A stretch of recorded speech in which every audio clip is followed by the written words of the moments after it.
good morning. It's Monday, 23rd of May 2016.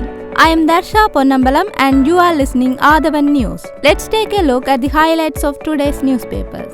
The main highlight of today's Daily Mirror says, more bodies found. Looking for 138 people still missing.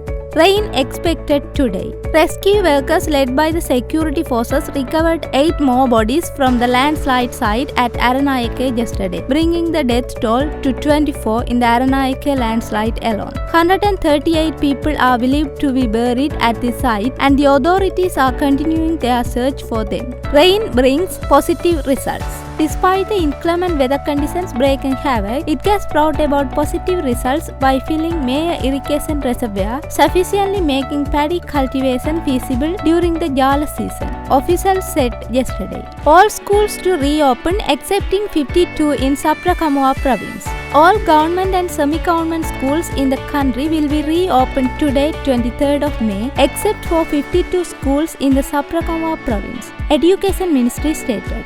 The another highlight says, Sacred Relics for Public Exposition. President Maithripala Sirisena and Prime Minister Ranil Wickremesinghe on Saturday inaugurated the exposition of the sacred relics of Buddha brought from Pakistan in a ceremony at Temple Rees for public exposition. There's a news says, FCID grills Thirukumaran Nadesan over Basil's land. The Police Financial Crimes Investigation Division yesterday grilled millionaire businessman Thirukumaran Nadesan for over 5 hours in connection with the 16-acre land purchased by former Minister Basil Rajapaksa. Another highlight says, use of obscene language, Harin apologies.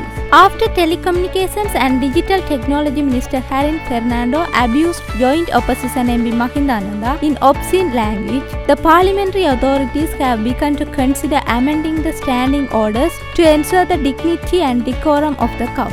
With that story, let's move to the highlights on Ceylon today. Stay away. Sightseers hindering relief work. Sightseers who go to affected areas are hampering relief work by delaying the assistance which should reach victims, said the government yesterday. Minister of Disaster Management Andhra Priyadasana Japar requested the public to refrain from unnecessarily travelling to disaster-stricken areas. The another highlight says, President listening to voice of flood victims. President Maithripala Sirisena yesterday visited Vellampittiya and met with flood-affected families who were being put up at Vidyavarthana Vidyalaya, Vellampittiya.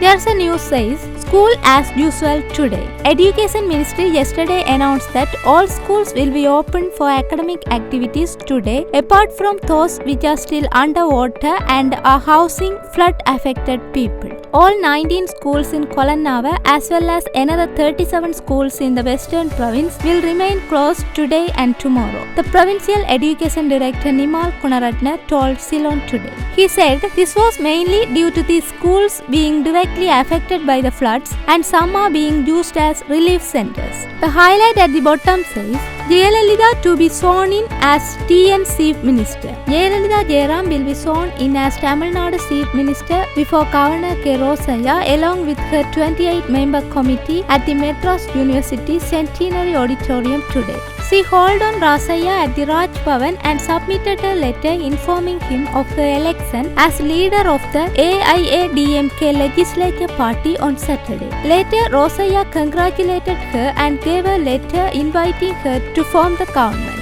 Finally, I am taking a quick look at the highlights on daily news. Stay away from affected areas. Relief activities delayed due to heavy traffic because of visitors. Families in flood-prone areas to be relocated in safer locations.